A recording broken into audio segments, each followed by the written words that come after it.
Bonjour, bonjour à tous. J'espère que vous allez bien ce matin.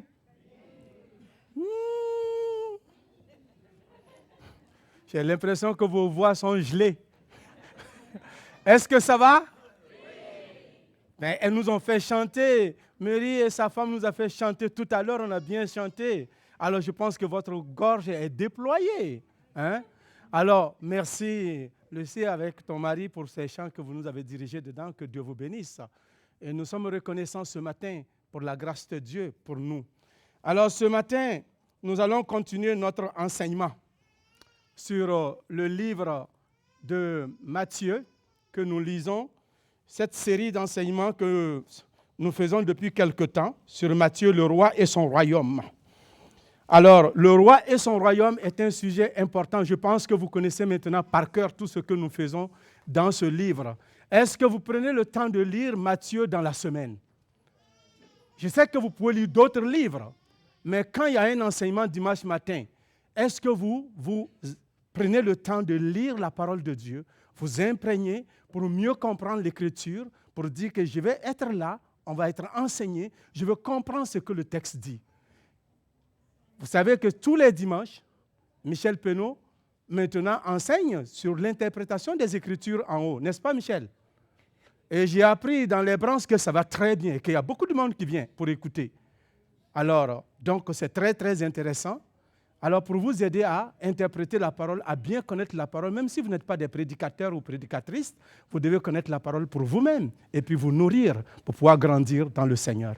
Et ce matin, nous continuons cet enseignement sur Matthieu, que notre frère Deningue a enseigné dimanche dernier. Moi, je viens avec le chapitre 17 ce matin. Le chapitre 17. Alors, dans cette série, aujourd'hui, nous allons regarder ce passage incroyable de la Bible qui nous offre un aperçu de la divinité de Jésus. Et ce passage de chapitre 17, versets 1 à 13, il nous parle de la transfiguration. La transfiguration est un événement extraordinaire où Jésus révèle sa gloire royale, sa divinité. Et à ses disciples, il fait cela à Jean, à Pierre et à Jacques. Il leur montre sa divinité. Non seulement ce récit nous rappelle que Jésus est le Fils de Dieu, à cause que cela confirme ce que l'apôtre Pierre a dit, tu es le Christ, le Fils de Dieu vivant. Et c'est ce qu'il nous dit, tu es le Christ, le Fils de Dieu vivant. Et la transfiguration confirme cela ce matin. Nous allons voir ça. Non seulement nous voyons au travers, elle nous rappelle que Jésus est le Fils de Dieu, mais la transfiguration nous rappelle aussi que Jésus est le roi glorieux d'Israël et qu'il est aussi notre Sauveur et Seigneur. Amen. Et j'aimerais ce matin que vous reteniez ces choses-là. La transfiguration nous rappelle que Jésus est le Fils de Dieu, qu'il est le roi d'Israël, qu'il est notre Sauveur.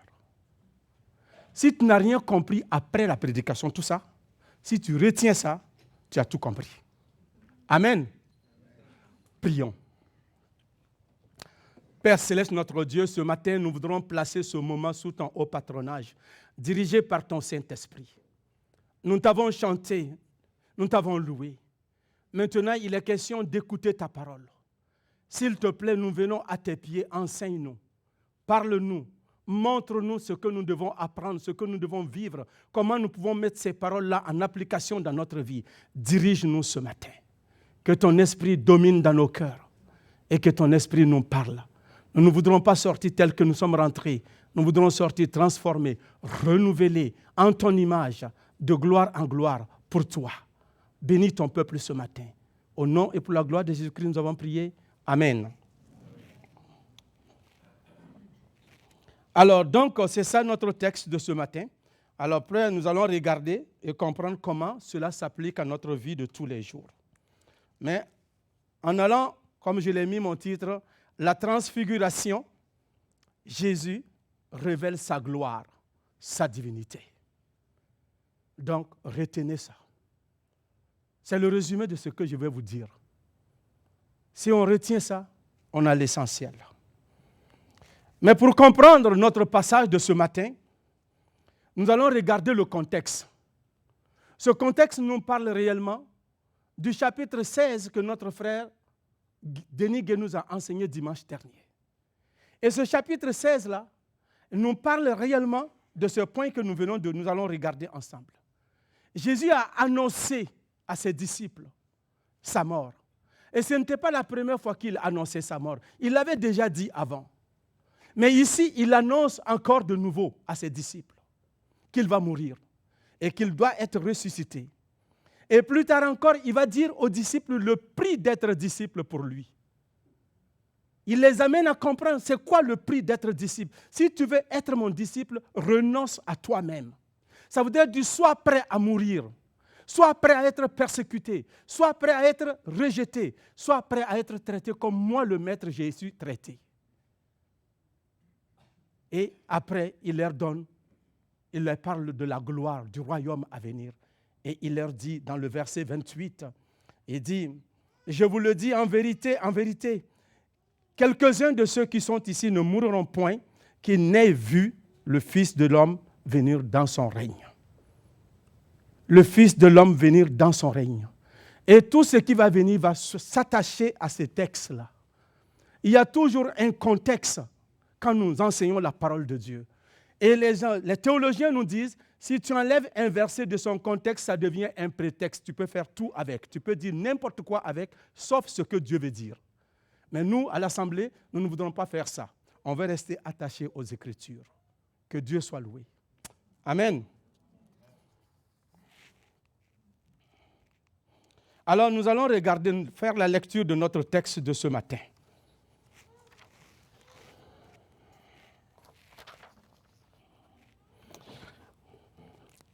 Six jours après, Jésus prit avec lui Pierre, Jacques et Jean et son frère. Il les conduisit à l'écart sur une haute montagne. Il fut transfiguré devant eux. Son visage resplendit comme le soleil, ses vêtements devinrent blancs comme la lumière. Et voici, Moïse et Élie leur apparurent, s'entretenant avec lui. Alors, Jésus dit à ses disciples, excusez-moi, j'ai tourné, je suis allé dans une mauvaise page.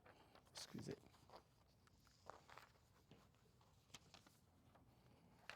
La suite était là. Pierre, prenant la parole, dit à Jésus, « Seigneur, il est bon que nous soyons ici. Si tu veux, je dresserai ici 3 tentes, une pour toi, une pour Moïse et une pour Élie. » Comme il parlait encore, une nuée lumineuse les couvrit. Et voici, une voix fit entendre de la nuée ces paroles. « Celui-ci est mon fils bien-aimé, en qui j'ai mis toute mon affection. Écoutez-le. » Mais Jésus s'approchant, écoutez-le. Verset 6. Lorsqu'ils entendirent cette voix, les disciples tombèrent sur leurs faces et ils furent saisis d'une grande frayeur. Mais Jésus s'approchant, les toucha et dit, « Levez-vous, n'ayez pas peur. » Ils levèrent les yeux et ils le virent seul. Ils ne le virent que Jésus seul. Comme ils descendaient de la montagne, Jésus leur donna cet ordre. Ne parlez à personne de cette vision jusqu'à ce que le Fils de l'homme soit ressuscité des morts. Les disciples furent à cette question. Pourquoi donc les scribes disent-ils qu'Élie doit venir premièrement? Il répondit, en fait, qu'Élie doit venir.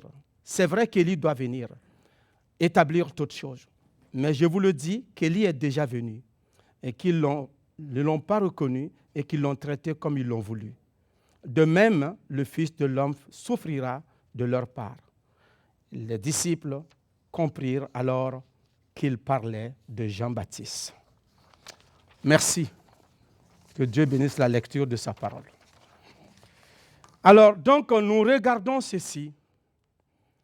La transfiguration. Et dans ce passage que nous venons de voir, Jésus, le texte nous dit que Jésus va monter. Jésus prend, après tout ce que nous venons d'entendre, après avoir parlé à ses disciples, Jésus prend avec lui 3 personnes. Pierre, Jacques et Jean. Qu'est-ce qu'il fait? Et l'Écriture nous dit, dans le verset 1, 6 jours après, je me suis posé la question, 6 jours après quoi? 6 jours après qui? 6 jours après avoir dit quoi? 6 jours après avoir annoncé sa mort à ses disciples. 6 jours après avoir dit aux disciples le prix d'être disciple. Alors, il dit à ces disciples-là, il prend il prend Pierre, Jacques et Jean, il monte sur la montagne avec eux. Il choisit ces gens-là parmi tous.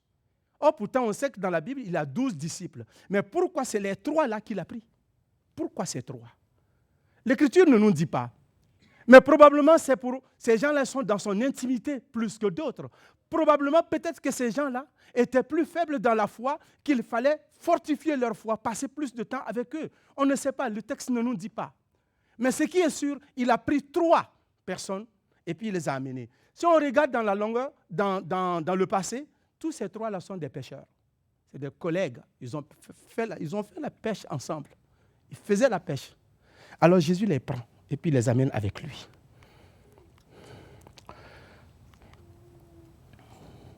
Alors, Jésus les choisit, il monte avec lui.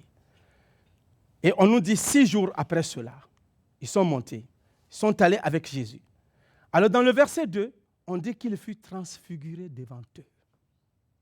Jésus fut transfiguré devant les disciples. Mais je me suis posé la question, c'est quoi la transfiguration? Être transfiguré, ça voudrait dire quoi? Alors, dans mes lectures, j'ai trouvé une réponse à cela, être transfiguré. La transfiguration, c'est quoi pour nous? Quand je regardais cela, la transfiguration, c'est un mot grec. On peut dire, dans le mot grec, ça veut dire métamorphose. Cela veut dire être transformé, subir un changement radical. Et dans Romains chapitre 12, verset 2, il est dit, « Ne vous conformez pas au siècle présent, mais soyez transformés par le renouvellement de l'intelligence, afin que vous discerniez quelle est la volonté de Dieu, ce qui est bon, agréable et parfait. » Alors le mot « transformer » là, voudrait dire métamorphose. Soyez métamorphosés, soyez transformés radicalement. Le chrétien doit connaître un changement radical pour être à l'image de Christ. Et nous utilisons souvent le symbole, ou bien cette illustration, quand une chenille passe de l'état de chenille à papillon. On dit que la chenille s'est métamorphosée. Amen. Alors ici, la transfiguration est une métamorphose. Changement radical. Transformé d'un instant. Et les disciples voient cela, que Jésus est transformé. Ils ont peur. Ils sont surpris, ils ne l'ont jamais connu sur cette façon. Ils l'ont vu faire des miracles, ils l'ont vu nourrir 5000 personnes, ils l'ont vu faire des miracles, guérir des paralytiques. Mais le voir dans un autre aspect qu'ils n'ont jamais vu, non. Alors les disciples sont surpris. On dit, l'apôtre Pierre lui dit, « Seigneur, il est bon que nous soyons ici. Je vais construire 3 tentes. Une pour toi, une pour Élie, une pour Moïse. » Alors, l'apôtre Pierre est confortable. Il a tellement vu quelque chose de merveilleux qu'il veut que ça continue. Il veut rester dans ce confort. Il ne veut pas qu'il parte. Seigneur, on ne quitte pas ici. C'est l'endroit où Dieu nous visite. C'est l'endroit où c'est bon pour nous. On va rester là. Est-ce que Jésus écoute cela? Non. Pendant qu'il parlait, l'Écriture nous dit que sa parole a été coupée. Une autre voix se fait entendre du ciel. Mais on va arriver là. Une autre voix se fait entendre du ciel. Mais avant que je ne touche cela, on va voir que cette transfiguration a eu lieu. Jésus a changé, s'est métamorphosé. Et les gens peuvent douter de cela. Mais vous ne devez pas douter. La transfiguration est un fait. Ce n'est pas un mythe. La transfiguration s'est produite. Et l'Écriture est claire dessus comme nous venons de le voir. Il fut transfiguré devant eux. Son visage changea. Son visage resplendit comme le soleil. Et ses vêtements deviennent blancs comme la lumière. Et c'est ce que Matthieu nous rapporte. Donc ce n'est pas réellement un mythe, ni de la science-fiction, mais c'est un fait. Pourquoi? Parce que des témoins étaient là. Des témoins étaient là. L'apôtre Pierre est un témoin, Jean est un témoin, Jacques est un témoin. C'est pourquoi plus tard, l'apôtre Pierre va confirmer cela par son écrit. Dans 2 Pierre 1, 18, il dit « Nous avons entendu cette voix venant du ciel lorsque nous étions avec lui sur la sainte montagne. » On ne nous a pas raconté, on ne nous a pas rapporté, mais nous étions témoins. Donc, des gens peuvent souvent douter. Est-ce que cela a eu lieu? Est-ce que c'est vraiment vrai? La Bible est un mythe, c'est de la science-fiction. Ces gens-là, ils sont capotés. Mais il y a des témoins. La transfiguration a changé la vie de Pierre. Parce qu'il a vu ce que Jésus était. Alors, ça a aidé l'apôtre Pierre à marcher avec Dieu. Ça a aidé les disciples à marcher avec Dieu, à accepter de mourir pour lui. Vous savez ce que l'apôtre Pierre a dit quand on a voulu le tuer dans la persécution? On a voulu le crucifier. Il a dit non, crucifiez-moi la tête en bas et non la tête en haut comme mon Seigneur. Pour accepter d'être crucifié, il a vu quelque chose que d'autres n'ont jamais vu. La transfiguration révèle Christ. Il a vu Jésus dans sa divinité. Il a vu Jésus dans toute sa gloire. Il a vu Jésus dans sa puissance. Il a vu Jésus dans son règne qui vient. Il a seulement enlevé un voile sur ça pour que le disciple voie. Et ça a changé toute la vie de ces hommes-là. Ce matin, nous pouvons nous poser la question. Qu'est-ce que tu connais de Jésus qui peut changer ta vie? La révélation que Dieu t'a donnée, a-t-elle changé ta vie? La révélation que tu as de Christ chaque jour, au travers de sa parole, au travers des prédications, au travers des enseignements, au travers de l'expérience que tu vis tous les jours, comment cela affecte-t-elle ta vie, ton quotidien? Mais eux, ça a changé leur vie. Amen.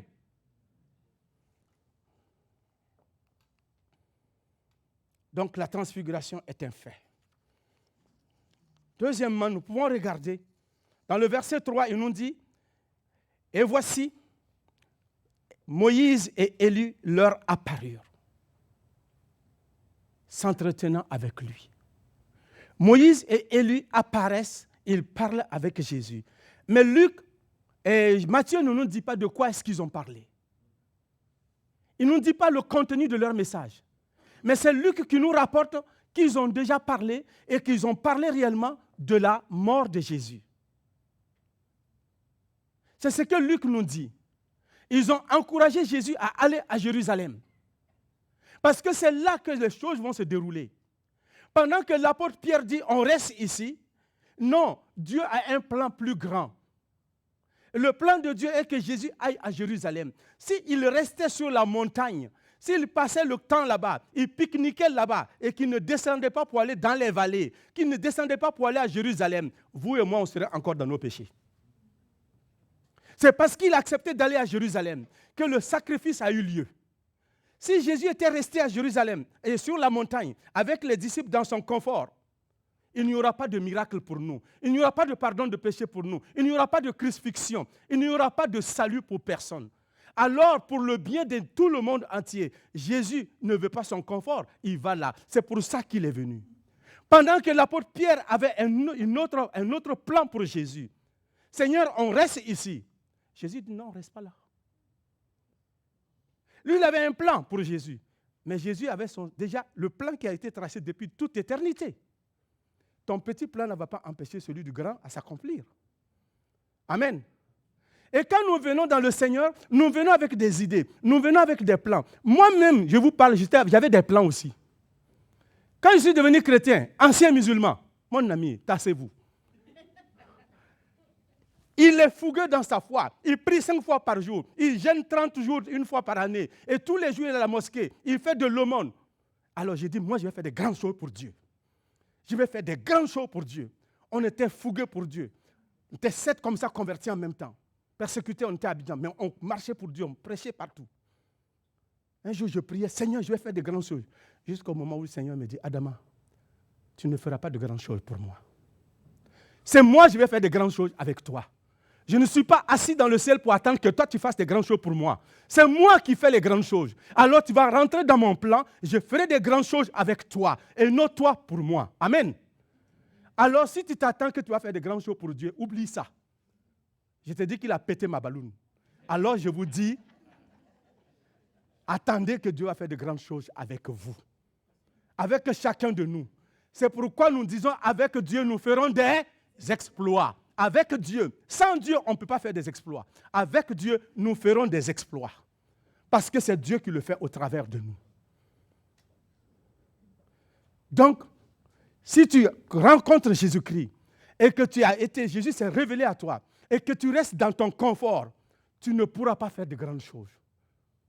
Mais descends, sors de ton confort, descends de ta montagne haute, descends dans les vallées, accepte d'aller dans la crucifixion, accepte d'être mort pour Jésus-Christ, pour propager sa parole. Quand tu vas sortir dans les vallées, tu vas proclamer la parole de Dieu, qu'est-ce qui va arriver? Ils vont te persécuter. Pendant qu'on te persécute, les âmes sont sauvées. Amen. Christ, quand il est descendu dans les vallées, il est allé à la croix. Et pendant qu'on le crucifiait, le monde entier est sauvé. Quand tu sors de ton confort, de ta zone de confort, tu proclames Christ, tu es persécuté, mais il y a un résultat après. Amen. Que Dieu soit loué. Alors, pendant ce temps-là, quand ils ont parlé, on dit Élie a parlé avec Moïse, mais nous ne savons pas qu'est-ce qu'ils ont dit.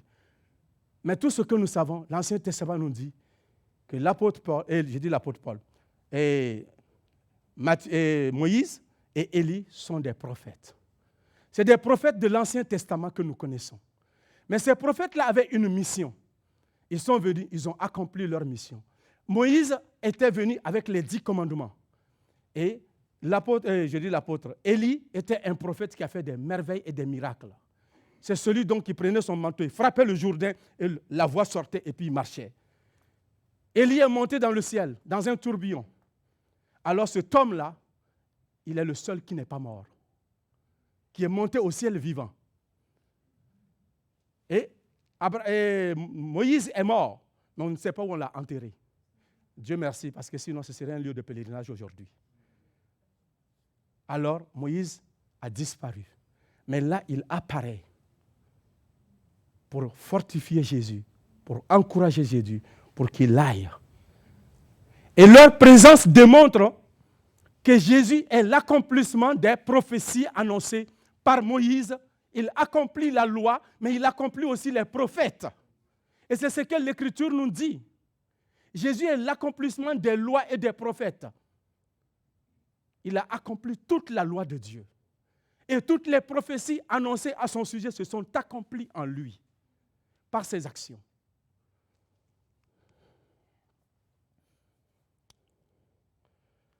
Et nous avons vu que la proposition de Pierre ici n'était pas une bonne proposition. Alors, on continue. Dans le point 3, la voix du ciel. La voix du ciel.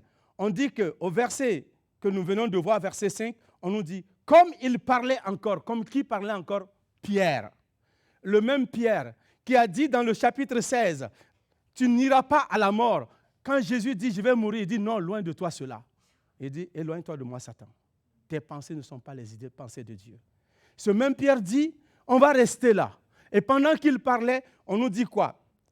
Une nuée lumineuse les couvrit. Et voici, une voix fit entendre du ciel, de la nuée, ces paroles. Celui-ci est mon fils bien-aimé, en qui j'ai mis toute mon affection. Écoutez-le. Quand la nuée descend, la nuée dans l'Ancien Testament est la présence de Dieu, la manifestation de la présence de Dieu. Et vous avez, si vous vous rappelez, quand Israël est sorti de l'Égypte, en partant dans le pays promis, ils étaient dirigés par la nuée le jour et par la colonne de feu la nuit.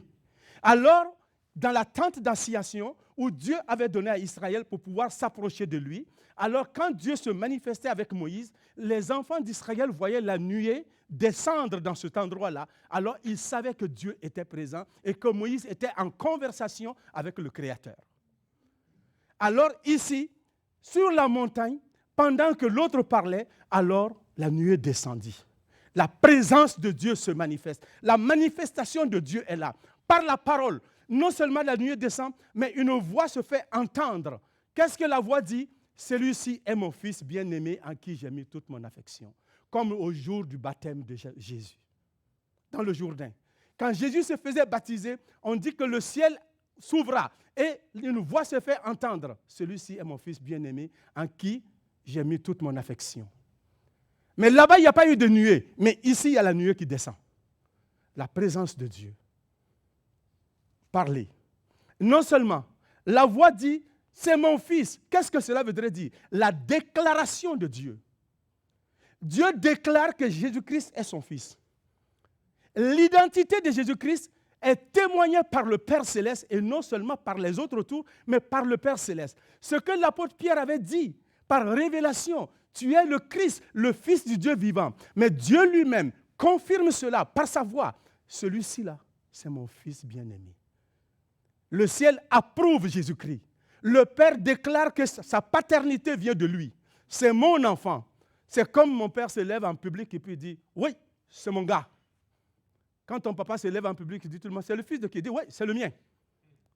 Et tu es fier quand ton père dit ça, hein? Parce que tu dis, c'est pas caché. Il n'a pas eu honte de moi. Alors le père n'avait pas honte de Jésus. Il lui dit que c'est son fils. Il témoigne. 1, Dieu témoigne la paternité, que Jésus est son fils. 2, qu'est-ce qu'il dit dans ce passage-là? Il dit, écoutez-le. C'est mon fils. Écoutez-le. C'est ce que la voix divine confirme. Cette voix divine du Père confirme l'identité du Fils de Jésus en tant que Fils de Dieu. Personne ne peut mettre ça en doute. Quand j'étais dans l'islam, on nous dit Jésus n'est pas le Fils de Dieu. Et encore, les musulmans continuent de le dire que Jésus n'est pas le Fils de Dieu. Ils se basent sur un verset coranique que Mahomet a fabriqué pour dire ça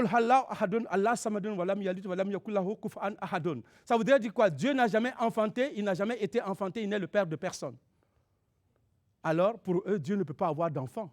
Mais la Bible dit que Jésus est le Fils de Dieu. Qui peut nier ça? Le ciel même s'ouvre et dit, c'est mon fils. Toi, tu es qui pour nier ce témoignage-là? Donc, Jésus est le Fils de Dieu. Amen.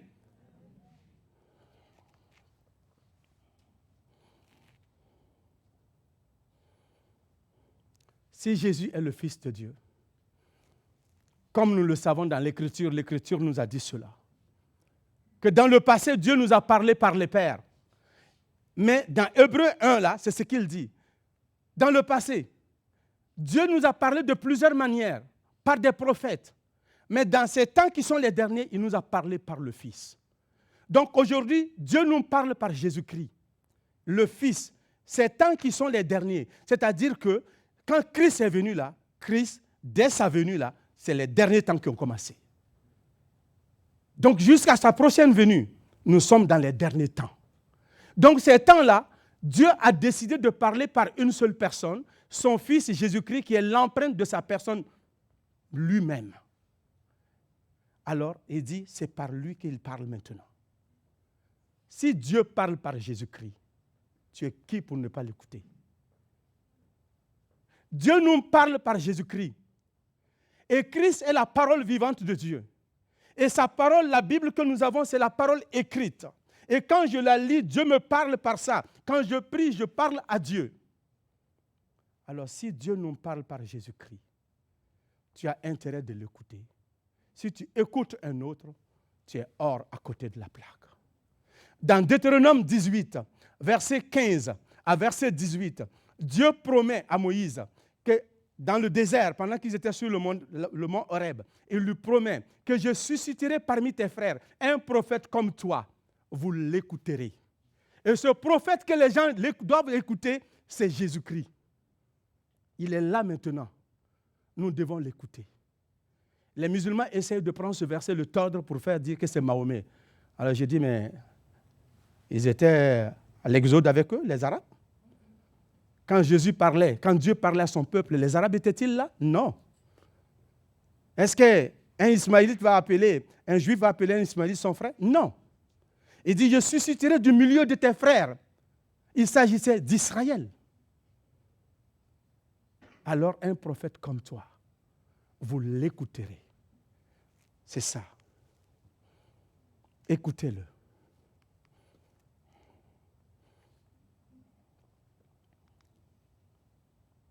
Si nous disons d'écouter, qu'est-ce que ça voudrait dire? Ça voudrait dire obéissez.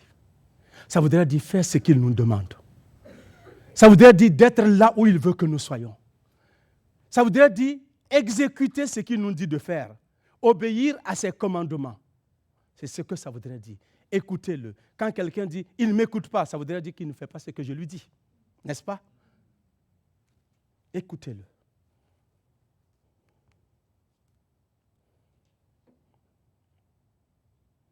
La réaction des disciples à la voix de Jésus et à la voix de Dieu. Et quand ils ont eu cette voix, ils ont dit, versets 6 à 8. Il dit, lorsqu'ils entendirent cette voix, les disciples tombèrent sur leur face et ils furent saisis d'une grande frayeur. C'est-à-dire qu'ils sont tombés, ils ont eu peur. Alors, dans cette peur-là, mais Jésus s'approcha, les toucha et dit, levez-vous, n'ayez pas peur. Ils se levèrent, ils levèrent les yeux et ils ne virent que Jésus seul. Voilà, par une parole réconfortante, Jésus dissipe, il enlève toute peur chez les disciples. Il transforme leur peur en assurance. Il les rassure. Ce matin, tu as peur?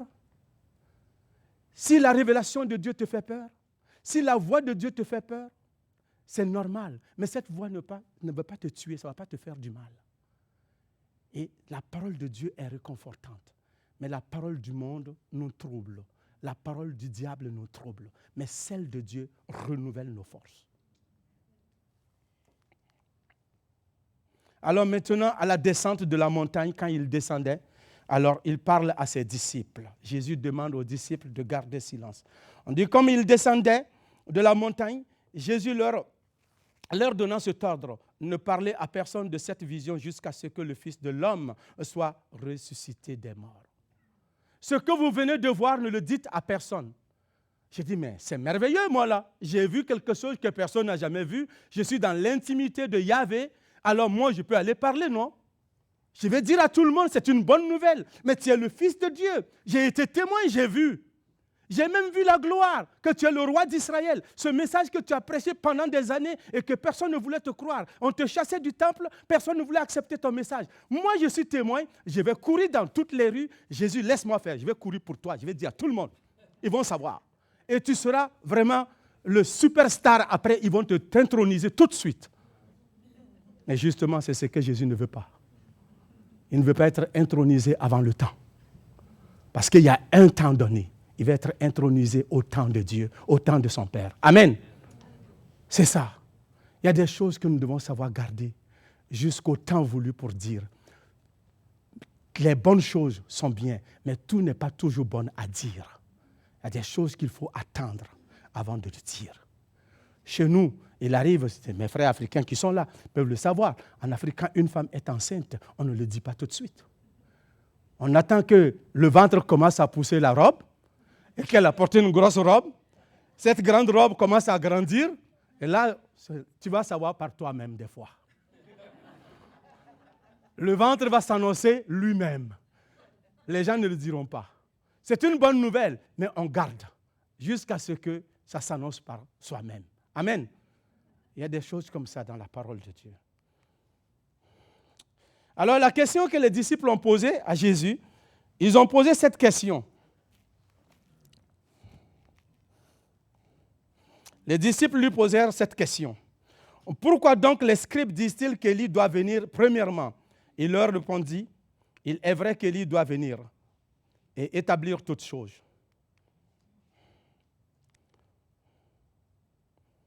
Mais je vous le dis qu'Élie est déjà venu et qu'ils ne l'ont pas reconnu et qu'ils l'ont traité comme ils l'ont voulu. De même, le Fils de l'homme souffrira de leur part. Les disciples comprirent alors qu'il leur parlait de Jean-Baptiste. Il leur parlait de Jean-Baptiste. Ils ont posé une question. Alors tu dois partir, tu dois mourir. Mais on a l'impression que c'est comme tu mets les bœufs, la charrue avant les bœufs. Il a dit, mais non, je ne mets pas la charrue avant les bœufs. Mais c'est vrai que Jean-Baptiste, que Élie doit venir. Mais nous, on ne sait pas s'il est venu. Effectivement, il est venu, ils ne l'ont pas reconnu. Ils ne l'ont pas reconnu parce qu'ils n'ont pas pris le temps d'examiner les Écritures comme il faut. Ils n'ont pas pris le temps de connaître Jean-Baptiste comme Élie. Ils s'attendaient à un Élie différemment. Ils s'attendaient à un Élie qui viendrait avec un manteau encore qui va diviser le journée pour dire « Oui, c'est moi le Élie qui est là ». Mais ce n'est pas ça. Il est venu dans l'esprit d'Élie, de proclamer et d'annoncer les choses à venir. Et une chose me frappe dans la parole de Dieu, quand des chrétiens courent après les miracles, excusez-moi, c'est une parenthèse, les gens disent, si tu es un enfant de Dieu, tu dois faire des miracles. Si tu es un bon pasteur, tu dois faire des miracles. Tu dois faire des merveilles. Dieu fait des miracles. Le pasteur ne peut pas faire des miracles. Vous savez, l'Écriture nous dit, Jean-Baptiste est un des plus grands prophètes qui est né d'une femme, mais il est le seul qui n'a pas fait de miracle. Mais tout ce qu'il a dit de Dieu était vrai. Il n'a jamais fait un seul miracle, mais tout ce qu'il a dit de Dieu est vrai. Il n'a pas fait de délivrance. Il n'a pas guéri un aveugle. Mais cependant, cet homme, Jésus dit que tous les hommes qui sont nés de femmes, il est le plus grand. Amen. Alors, ta puissance n'est pas dans le miracle. C'est Dieu qui peut t'utiliser pour faire le miracle. Sois comme Jean-Baptiste, proclame la parole de Dieu. Jean-Baptiste a proclamé la venue de Jésus-Christ. Nous devons proclamer la prochaine venue de Jésus-Christ. Amen.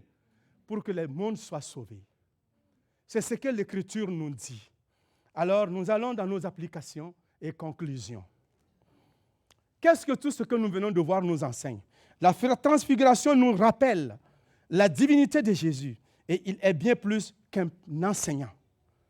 Il est le Fils de Dieu, digne d'être adoré. Jésus est digne d'être adoré. Si Dieu dit « c'est mon Fils », ça voudrait dire qu'il a le même ADN que Dieu. Il a la même essence que Dieu. Alors, il est Dieu. Et s'il est Dieu, nous adorons, nous sommes à la bonne place. Tant d'autres, nous allons rentrer dans l'adoration, nous serons à la bonne place. Nous serons en train d'adorer la bonne personne. Amen. Nous ne serons pas en train de parler d'autre chose, mais c'est de s'adresser à Dieu et de dire à Jésus-Christ, tu es merveilleux, tu es bon.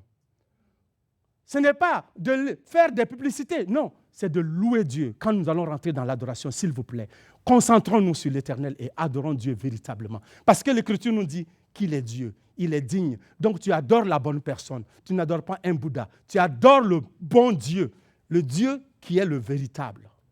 Amen. Deuxièmement, nous devons écouter, nous devons l'écouter. Écouter Jésus. Et il est la parole de Dieu incarnée. Cette parole doit nous guider, guider nos vies, guider toutes les dimensions de notre vie, de notre foyer, de notre famille. Si tu crois que Jésus est le Fils de Dieu, si tu crois qu'il est ton Sauveur et ton Seigneur, alors sa parole doit primer dans ta vie, doit dominer ton agenda, doit dominer tout ce que tu fais. Et ton foyer doit être dominé par la parole de Dieu. Tes enfants doivent être éduqués par la parole de Dieu. Et toi-même, tu dois travailler tout en t'appuyant sur la parole de Dieu. Et quand ça chauffe dans ton couple, au lieu de sauter pour sortir par la fenêtre, tu restes dedans et tu appelles le Père, on règle ça et après on avance. Amen.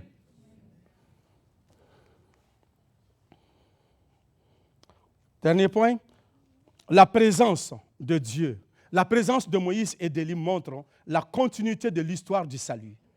Et cela est l'accomplissement de la formule du salut que Jésus a apporté. Ça accomplit tout. Et Dieu a travaillé à travers les âges pour accomplir son plan de la rédemption en Jésus-Christ. Alors, c'est ça que Dieu fait. En conclusion, la transfiguration de Jésus est un événement puissant qui confirme sa divinité, son autorité en tant que Fils de Dieu. Elle nous appelle à écouter sa parole, à suivre ses directives, à suivre ses directions dans nos vies. Et cet enseignement nous rappelle l'importance de Jésus-Christ dans notre foi et nous inspire à le suivre avec dévotion. Alors, maintenant, nous allons comprendre ce point. Notez bien. Jésus est le Fils de Dieu. Écoutons-le et adorons-le. Que Dieu nous bénisse.